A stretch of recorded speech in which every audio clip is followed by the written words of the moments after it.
Bismillahirrahmanirrahim. Assalamu alaikum student. My name is Asadur Rahman and we are studying about the chapter number 9 that is chemical equilibrium. हमने इस chapter में एक topic पढ़ा था that is law of mass action. हमने law of mass action में reversible reaction के लिए इक्विलिब्रियम कांस्टेंट एक्सप्रेशन को क्या किया था, फाइंड किया था. ठीक है, तो अब आपने देखा था उसमें जो इक्विलिब्रियम कांस्टेंट एक्सप्रेशन आ रही थी, आपने उसमें देखा था कि इक्विलिब्रियम कांस्टेंट होता क्या है. तो हमने लास्ट 2 लेक्चर में ये बात पढ़ ली कि what is equilibrium constant, equilibrium constant क्या है. ठीक है, तो आज हम उसकी क्या पढ़ेंगे, इम्पॉर्टेंस को स्टडी करेंगे. तो आज हमारा जो टॉपिक है वो है इम्पॉर्टेंस ऑफ इक्विलिब्रियम कांस्टेंट. जो हमारे पास इक्विलिब्रियम कांस्टेंट है उसकी हमारे पास इम्पॉर्टेंस क्या है. तो चलें स्टार्ट करते हैं. अब कहते हैं knowing the numerical value of के सी. ठीक है, अब क्या है कि जो इक्विलिब्रियम कांस्टेंट उसको हम किससे रिप्रेजेंट करते हैं, के सी से. अगर हम इक्विलिब्रियम कांस्टेंट जो है, ठीक है, अगर उसकी जो एक्सप्रेशन है, आपको पता है जब एक्सप्रेशन शो करते हैं तो मोलर कंसंट्रेशन ऑफ प्रोडक्ट ऊपर होता है और मोलर कंसंट्रेशन ऑफ रिएक्टेंट कहाँ पर होता है, हमारे पास है नीचे. तो अगर हम उनमें उनकी वैल्यू पुट करें रिएक्टेंट और प्रोडक्ट की, तो पुट करें तो हमारे पास किसका आंसर आता है, के सी का आंसर आता है. तो कहते हैं कि हमारे पास जो के सी का जब हमें न्यूमेरिकल वैल्यू पता हो तो हम उसकी मदद से हम मुख्तलिफ चीज़ों को क्या कर सकते हैं, स्टडी कर सकते हैं. अब पहली इंपॉर्टेंस क्या है कि अगर हमें के सी की न्यूमेरिकल वैल्यू पता लग जाए तो we can predict the direction of reaction. हम रिएक्शन की जो डायरेक्शन है हम उसकी पेशीन गोई कर सकते हैं कि आया कि आपका जो रिवर्सिबल रिएक्शन है वो आगे की तरफ चल रहा है, फॉरवर्ड डायरेक्शन में जा रहा है, या रिवर्स डायरेक्शन में जा रहा है, या वो इक्विलिब्रियम पे पहुंच चुका है. हम उसकी डायरेक्शन को क्या कर सकते हैं, बता सकते हैं. किसकी मदद से, के सी की न्यूमेरिकल वैल्यू की मदद से. चलें दूसरी इसकी इंपॉर्टेंस क्या है. अगर हमें के सी की न्यूमेरिकल वैल्यू पता हो तो हम इसकी मदद से प्रिडिक्ट कर सकते हैं, पेशीन गोई कर सकते हैं, पहले से बता सकते हैं द एक्सटेंट ऑफ रिएक्शन, कि आपका जो रिएक्शन है उसका एक्सटेंट क्या है, वो कितनी हद तक कंप्लीट हो चुका है, कितनी हद तक आपके रिएक्टेंट प्रोडक्ट में कन्वर्ट हो चुके हैं, और कितनी हद तक आपके प्रोडक्ट किस में कन्वर्ट हो चुके हैं, रिएक्टेंट में, या आपका रिएक्शन इक्विलिब्रियम पे पहुंच चुका है. तो हम हमारा रिएक्शन किस हद तक कंप्लीट हुआ या नहीं हुआ, हम उसके एक्सटेंट को भी क्या कर सकते हैं, प्रीडिक्ट कर सकते हैं. बात समझ आ गई. तो फिर यहाँ पर के सी की न्यूमेरिकल वैल्यू जो है वो हमें 2 चीज़ों को डिटरमाइन करेगी. एक हमारे पास है डायरेक्शन ऑफ रिएक्शन और दूसरा एक्सटेंट ऑफ रिएक्शन. ठीक है, तो आज हम सिर्फ और सिर्फ पहला पॉइंट स्टडी करेंगे और ये बोर्ड का लॉन्ग क्वेश्चन भी है. ठीक है, तो आपसे लॉन्ग क्वेश्चन यूँ पूछा जाता है कि हाउ के सी वैल्यू, ठीक है, predict the direction of reaction. जो के सी की वैल्यू है वो रिएक्शन की डायरेक्शन की पेशीन गोई करती है, तो कैसे करती है आपने इसके बारे में एक्सप्लेन करना है. बात समझ आ रही है. चलें जी स्टार्ट करते हैं. तो हमारे पास पहला टॉपिक हो गया predict the direction of reaction. ठीक है, अब आप देखेंगे कि जो हमारे पास के सी की जो न्यूमेरिकल वैल्यू है वो क्या करती है कि रिएक्शन की डायरेक्शन के बारे में हमें क्या करती है, पेशीन गोई करती है, बताती है कि आया कि आपका रिएक्शन किधर को हो रहा है, फॉरवर्ड डायरेक्शन में, या हो रहा है रिवर्स में, या वो इक्विलिब्रियम पे पहुंच चुका है, जितना रिएक्शन आगे को हो रहा है उतना रिएक्शन किधर को हो रहा है, पीछे को. तो देखें अब यहाँ पर direction of reaction can be predicted. अब कहते हैं कि अगर आप किसी भी रिएक्शन की डायरेक्शन की पेशीन गोई करना चाहते हैं, उसकी प्रिडिक्शन करना चाहते हैं, ठीक है, तो हम कैसे कर सकते हैं, bye inserting the concentration of reactant and product. हम क्या करेंगे, जो भी उसकी के सी एक्सप्रेशन है उसमें रिएक्टेंट और प्रोडक्ट की मोलर कंसंट्रेशन को क्या करेंगे, पुट करेंगे. ठीक है, तो जब पुट करेंगे के सी एक्सप्रेशन में, तो पुट करने पर हमारे पास जो भी आंसर आएगा वो हमारे पास के सी की क्या आएगी, न्यूमेरिकल वैल्यू. उस के सी की न्यूमेरिकल वैल्यू को देकर हम रिएक्शन की डायरेक्शन को क्या कर सकते हैं, बता सकते हैं. ठीक है, तो चलें देखें यहाँ पर अब इस बात को एक्सप्लेन करते हैं. चलें यहाँ पर एट इक्विलिब्रियम स्टेट आपने रिएक्शन को करवाया, ठीक है, लेबोरेटरी के अंदर जब इक्विलिब्रियम पे पहुंचा तो आपने उसके लिए इक्विलिब्रियम कांस्टेंट एक्सप्रेशन के अंदर रिएक्टेंट और प्रोडक्ट की जो कंसंट्रेशन थी उसकी वैल्यू पुट करके आपने के सी का आंसर क्या कर लिया, फाइंड किया. तो सपोज करते हैं यहाँ पर हमारे पास एक रिएक्शन है H2 और दूसरा हमारे पास क्या है, I2, यानी हाइड्रोजन गैस और आयोडीन वेपर्स के दरमियान आपने एक रिएक्शन लिया. जब आपने इनको फ्लास्क के अंदर रखकर ऊपर से मुंह बंद करके गर्म किया तो गर्म करने पर आपका हाइड्रोजन और आयोडीन वेपर्स किस में कन्वर्ट हो गए, हाइड्रोजन आयोडाइड में. यहाँ तक बात समझ आ गई। चलें जी, अब आपने ये हमारे पास रिएक्शन है जो लेबॉर्ट्री के अंदर जो इक्विलिब्रियम स्टेट पे जब पहुँचा तो आपने इक्विलिब्रियम कांस्टेंट एक्सप्रेशन में आपने रिएक्टेंट की भी और आपने प्रोडक्ट की भी दोनों की जो मोलर कंसंट्रेशन है उसकी वैल्यू क्या की, पुट की, तो आपके पास केसी का आंसर क्या है, इक्विलिब्रियम स्टेज के ऊपर 57.0, किस टेम्परेचर के ऊपर, 700 केल्विन के ऊपर ये आंसर है। बस समझ आ गई। चलें जी, ये तो हमें पता है इक्विलिब्रियम पे।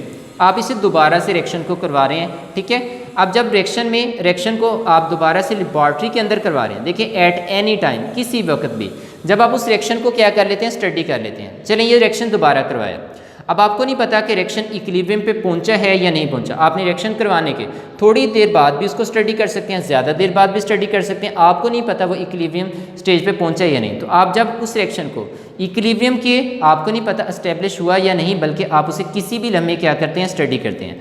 तो सपोज करते हैं कि आपके जो रिएक्टेंट है, रिएक्टेंट में कौन कौन सी चीज़ें, हाइड्रोजन और आयोडीन वेपर्स, तो आपकी हाइड्रोजन गैस जो है उसकी जो कंसंट्रेशन आती है वो कितनी आती है, 0.10 मोल पर डेसीमीटर क्यूब ये। और जबकि आयोडीन जो है ये भी रिएक्टेंट है, और रिएक्टेंट में आपको आयोडीन वेपर्स की जो मोलर कंसंट्रेशन मिलती है वो कितनी मिलती है, 0.20 मोल पर डेसीमीटर क्यूब। यहाँ तक बात समझ आ गई। तो ये आपके रिएक्टेंट की दोनों की मोलर कंसंट्रेशन होगी। चलिए नेक्स्ट चलते हैं। अब ये रिएक्टेंट ने मिलकर क्या बनाया था, प्रोडक्ट। तो प्रोडक्ट की मोलर कंसंट्रेशन आपको कितनी मिलती है, देखें हाइड्रोजन आयोडाइड की जो मोलर कंसंट्रेशन है वो कितनी आ रही है, 0.40 मोल पर डेसीमीटर क्यूब। तो ये हमने सपोज वैल्यू ली है, ये कोई एक्सपेरिमेंटली प्रूव वैल्यू नहीं है। बात समझ आ गई। अब आपने किसी भी लम्हे स्टडी किया तो आपको ये वाली कंसंट्रेशन मिली। अब ये स्टार्ट में मैंने लिखा हुआ, यहाँ पर देखिए बाहर लिखा टी शो कर रहा है। आप किसी भी वक्त इसको स्टडी करें, ज़रूरी नहीं कि इक्विलिब्रियम पे ही स्टडी करें, ठीक है। आपने रिएक्शन करवाने के बाद थोड़ी देर बाद उसको स्टडी करना शुरू कर दिया तो आपको नहीं पता कि रिएक्शन इक्विलिब्रियम पे है या नहीं। तो चलें अब इसको यहाँ पर हम इसकी मदद से हम यहाँ पर वैल्यू फाइंड करते हैं। अब आपने पढ़ा था केसी एक्सप्रेशन, लेकिन जब आपको नहीं पता होता, जब आपको पता होता है कि रिएक्शन इक्विलिब्रियम पे पहुंच चुका है, तो उस वक्त हम क्या लिखते हैं, केसी एक्सप्रेशन। और जब आपको नहीं पता होता कि आपका रिएक्शन इक्विलिब्रियम पे पहुंचा या नहीं, उस वक्त हम उसे केसी से नहीं शो करते, बल्कि किससे शो करेंगे, क्यूसी से। क्यूसी क्या होता है हमारे पास है, रिएक्शन क्यूटेंट, ठीक है। तो अब यहाँ पर जो QC है, अब ये उस वक्त हम यहाँ पर रिप्रेजेंट करते हैं KC की जगह पर, जब आपको ये नहीं पता होता कि आपका रिएक्शन इक्विलिब्रियम पे पहुंचा है या नहीं पहुंचा, जब आप रिएक्शन को किसी वक्त भी क्या करें, स्टडी करें। तो चलें यहाँ पर एक्सप्रेशन लिखिए, QC इज इक्वल टू, आपको पता है कि प्रोडक्ट की मोलर कंसंट्रेशन ऊपर होती है, तो देखिए molar concentration of hydrogen iodide क्या होगी, ऊपर होगी। ये प्रोडक्ट है, ऊपर आ गया। अब आपको पता है इसके नंबर ऑफ मोल कितने, 2, तो ये इसकी क्या बन गई, पावर बन गई, डिवाइडेड बाय नीचे क्या आती है, रिएक्टेंट की, तो molar concentration of hydrogen gas and molar concentration of iodine vapours. तो ये हमारे पास आ गया, और रिएक्टेंट कहाँ पर आ गया, हमारे पास से नीचे आ गया। अब ये हमारे पास है QC, हमारे पास एक्सप्रेशन होगी। अब आपने हाइड्रोजन आयोडाइड की मोलर कंसंट्रेशन कितनी है, 0.40 मोल पर डेसीमीटर क्यूब। आपने इसकी जगह पर इसकी वैल्यू पुट की, और ऊपर स्केयर था तो ये बाहर स्केयर आ गया। आप देखिए हमारे पास है मोलर कंसंट्रेशन ऑफ हाइड्रोजन की कितनी है, 0.10 है, तो ये आपने यहाँ पर लिखा मोल पर डेसीमीटर क्यूब, ठीक है। नेक्स्ट चलते हैं। अब हमारे पास आयोडीन के वेपर्स की कितनी है, 0.20 मोल पर डेसीमीटर क्यूब। अब एक ही है तो ऊपर पावर लिखने की ज़रूरत नहीं। अब आप देख सकते हैं ऊपर 2 मोल पर डेसीमीटर क्यूब हैं, और नीचे भी 2 ही मोल पर डेसीमीटर क्यूब हैं, एक दूसरे से क्या आ जाएगी, यूनिट कैंसिल हो गए, ठीक है। नेक्स्ट चलते हैं। अब आपने ये इसका स्केयर खोला, 0.40 का स्केयर खोला तो क्या आया, 0.16 आया, ठीक है, 0.16। और जबकि आपने 0.10 को 0.20 के साथ मल्टीप्लाई किया तो आपके पास आया 0.02 आया, ठीक है। आपने 0.16 को 0.02 के ऊपर डिवाइड किया, तो डिवाइड करने पर आपके पास क्या आंसर आया, 8.0। तो अब इसको KC नहीं कह रहे बल्कि कह रहे हैं QC, क्योंकि हमें नहीं पता था कि ये रिएक्शन इक्विलिब्रियम पे है या नहीं। जब नहीं पता तो उस वक्त हम इसे KC से एक्सप्रेस नहीं करते, बल्कि किससे एक्सप्रेस करते हैं, QC से एक्सप्रेस करते हैं, जिसे रिएक्शन क्यूटेंट कहते हैं। यहाँ तक बात समझ आ गई। चलेंगे अब आप देखें यहाँ पर है, अब आपको ये पता है लेबॉर्ट्री में जब आपने इस टेम्परेचर के ऊपर करवाया था तो इतना आ रहा है, जब आपने दोबारा से करवाया तो आपने देखना चाहा कि क्या रिएक्शन हमारे पास है। अब रिएक्शन की डायरेक्शन क्या होगी, अब आपके पास ये जो QC की न्यूमेरिकल वैल्यू आ रही है वो क्या आ रही है, 8.0, ठीक है। जबकि आपकी KC की वैल्यू कितनी आ रही है, 57.0। अब मुझे बताएं 57 ज़्यादा है या 8 ज़्यादा है। आप देख रहे हैं 57 ज़्यादा है, यानी KC की वैल्यू बड़ी है, जबकि QC की वैल्यू क्या हमारे पास है, कम है। अब Q C is less than K C. अब इन दोनों को कंपेयर करें, तो अगर इन दोनों की वैल्यू को कंपेयर करें तो आपकी क्यू सी की वैल्यू कम आ रही है। अब वैल्यू कब छोटी होगी? आप मैथ पढ़ते हैं, आपको पता है कि जब भी नीचे वाली वैल्यू क्या होती है, बड़ी होती है, तो आंसर हमेशा क्या आता है, छोटा आता है। इसका मतलब है रेक्टेंट ज़्यादा होंगे, ठीक है, रेक्टेंट ज़्यादा होंगे तो आपके केसी का आंसर क्या आएगा, हमारे पास है छोटा आएगा, ठीक है। और अगर नीचे वाली वैल्यू छोटी हो जाए तो आंसर क्या आएगा, बड़ा आएगा। अब QC का आंसर कम क्यों आया KC की निस्बत? इसका मतलब इस रिएक्शन में आपके बहुत ज़्यादा क्या मौजूद हैं, रेक्टेंट मौजूद हैं, प्रोडक्ट बहुत थोड़े हैं। तो जब रेक्टेंट बहुत ज़्यादा है, तो जब रेक्टेंट ज़्यादा हो प्रोडक्ट कम हो तो आपका रिएक्शन किधर को चलता है, आगे को। तो इस वक्त आपका रिएक्शन किधर को चल रहा है, फॉरवर्ड रिएक्शन हो रहा है। तो अब आपने देखा QC और KC को कंपेयर किया तो आपको पता लगा QC की वैल्यू कम आ रही है। अब QC की वैल्यू इससे छोटी क्यों आई? क्योंकि इसकी जो नीचे वाली वैल्यू है वो बड़ी है, और नीचे कौन सी चीज़ होती है, रेक्टेंट। इसका मतलब रेक्टेंट ज़्यादा है, तो रेक्टेंट के ज़्यादा होने की वजह से आपका रिएक्शन किधर को चलेगा, आगे को चलेगा। तो आपके रेक्टेंट जल्दी जल्दी मिलकर क्या बनाएंगे, प्रोडक्ट। तो उस वक्त आपका रिएक्शन किधर को चलता है, फॉरवर्ड डायरेक्शन में। यहाँ तक बात समझ आ गई? चलें जी, अब हम आ रहे हैं कि अब हमने ये जो QC है और KC है, इन दोनों की न्यूमेरिकल वैल्यू को कंपेयर करके अब रिएक्शन की डायरेक्शन बताते जाएंगे। एक तो हमने बताई है, लेकिन इसको दोबारा से देख लेते हैं। अब यहाँ पर 3 पॉसिबिलिटीज़ होती हैं। जब हम उनके QC और KC को कंपेयर करते हैं तो उसकी मदद से हम रिएक्शन की डायरेक्शन को जब बताते हैं तो 3 पॉसिबिलिटीज़ हमें मिलती हैं, ठीक है। चलें देखें, अब आप देख सकते हैं comparison between QC and KC value. आपने KC और QC की वैल्यू के दरमियान क्या किया, कंपैरिजन किया। जब आपने कंपैरिजन किया तो आपने देखा कि QC जो है वो हमारे पास क्या आ रहा है, लेस देन, ये किसका साइन है, लेस देन KC। अब आपकी QC की वैल्यू क्या आ रही है, कम आ रही है, किसकी निस्बत, KC की निस्बत। अब QC की वैल्यू छोटी कब होगी, जब उसकी नीचे वाली वैल्यू क्या होगी, बड़ी होगी, रेक्टेंट ज़्यादा होंगे और प्रोडक्ट क्या होंगे, कम। जब रेक्टेंट ज़्यादा होते हैं, रेक्टेंट की कंसंट्रेशन हाई होती है, तो प्रोडक्ट कम होते हैं, तो आपका रिएक्शन किधर को चलता है, फॉरवर्ड डायरेक्शन में। तो इसका मतलब है QC कम है KC की निस्बत। अब QC कम इसलिए था क्योंकि उसमें रेक्टेंट ज़्यादा थे, तो आपके रिएक्शन की डायरेक्शन क्या होगी, फॉरवर्ड होगी। और फॉरवर्ड डायरेक्शन के जो है, फॉरवर्ड जो डायरेक्शन होती है उसमें रिएक्शन किधर से किधर को मूव करता है, लेफ्ट से राइट की तरफ, यानी रेक्टेंट से किसकी तरफ जाता है, प्रोडक्ट की तरफ। तो आपका जो रिएक्शन है वो मूव करेगा फ्रॉम लेफ्ट टू राइट। तो आपने देखा कि when QC less than KC, ठीक है, the direction of reaction will be forward, that is left to right. यहाँ तक बात समझ आ गई? ये नीचे छोटी सी एक डायग्राम ड्रॉ किया। अब देखिए QC को हमने यहाँ पर स्मॉल सर्कल से शो किया और KC को कैपिटल सर्कल से या बड़े सर्कल से हमने लार्ज सर्कल से क्या कर लिया, शो कर लिया। अब क्योंकि ये कम थी, ये ज़्यादा थी, ये तो आपने देखा ये कम थी, तो इसका मतलब रेक्टेंट क्या थे, ज़्यादा थे, तो आपका रिएक्शन किस डायरेक्शन में चलेगा, फॉरवर्ड डायरेक्शन में, यानी लेफ्ट से राइट की तरफ। ये लेफ्ट साइड और ये कौन सी, राइट, तो लेफ्ट से राइट की तरफ। नेक्स्ट चलते हैं। अब आपको पता है QC, अब यहाँ पर लिख रहे हैं, ये साइन चेंज किया, अब ये क्या हमारे पास है, ग्रेटर, ठीक है। तो कह रहा है कि अगर QC क्या हो, ग्रेटर हो, किसकी निस्बत, KC की निस्बत। अब QC की वैल्यू कब बढ़ी आएगी, जब नीचे वाली वैल्यू जो रेक्टेंट है वो क्या होंगे, कम होंगे। जब रेक्टेंट कम हो जाएंगे तो प्रोडक्ट क्या हो जाएंगे, ज़्यादा। इसका मतलब है यहाँ पर QC की वैल्यू तब बढ़ी आई, आपके रेक्टेंट कम हो गए और अब आपके प्रोडक्ट क्या हमारे पास है, ज़्यादा। तो प्रोडक्ट ज़्यादा होने की वजह से आपकी QC की वैल्यू क्या आई है, बड़ी आई है।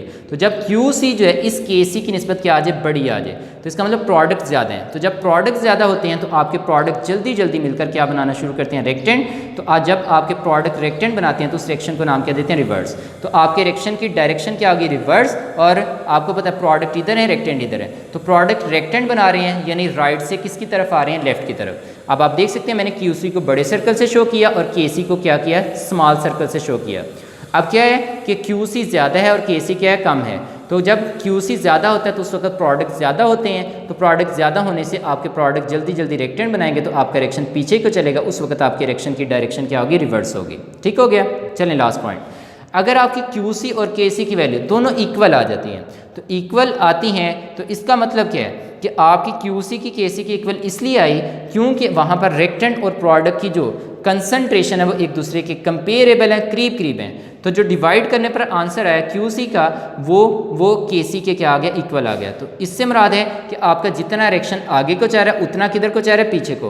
तो आपका रिएक्शन किस स्टेज पर है, इक्विलिब्रियम पे। अब मैंने दोनों सर्कल को एक जैसा शो किया, QC के भी और KC के भी। अब आपका जितना रिएक्शन आगे को जा रहा है उतना पीछे को जा रहा है। इसका मतलब यहाँ पर जो दोनों रिएक्शन हो रहे हैं, जो दोनों की स्पीड है वो एक जैसी है, और इक्विलिब्रियम पे पहुँचने पर आपका जो रिएक्शन है वो दोनों डायरेक्शन में क्या कर रहा है, टेक प्लेस कर रहा है। तो आपका रिएक्शन किस पर पहुँच चुका है, इक्विलिब्रियम स्टेट पे। ठीक है, यहाँ तक हो गया। अब आपका ये बोर्ड का लॉन्ग क्वेश्चन है, आप इसको अच्छे तरीके से देख लें। दूसरी बात, ये शॉर्ट क्वेश्चन के तौर पर भी आ जाता है कि how we can predict the direction of reaction. ठीक है, तो उसमें फिर आप इसका पहला पैराग्राफ लिख लेंगे और लास्ट से उसके 3 पॉइंट लिख लेंगे, तो शॉर्ट क्वेश्चन। और अगर लॉन्ग आएगा तो फिर ये डेरिवेशन वाले भी सारी बातें उसके अंदर क्या करेंगे, कोड करेंगे। तो ज़रा देख लें बुक से। आपने ये जो इंपॉर्टेंस ऑफ इक्विलिब्रियम कांस्टेंट है, यहाँ से स्टार्ट करके आपने यहाँ तक किया, और आपका जो पहला लॉन्ग है predicting the direction of reaction, ये हो गया। ठीक है, अब आपकी बुक के ऊपर यहाँ पर चंद पॉइंट मिस हैं, वो आपको ग्रुप में सेंड कर दिए जाएंगे, आप वहाँ से देख लेना।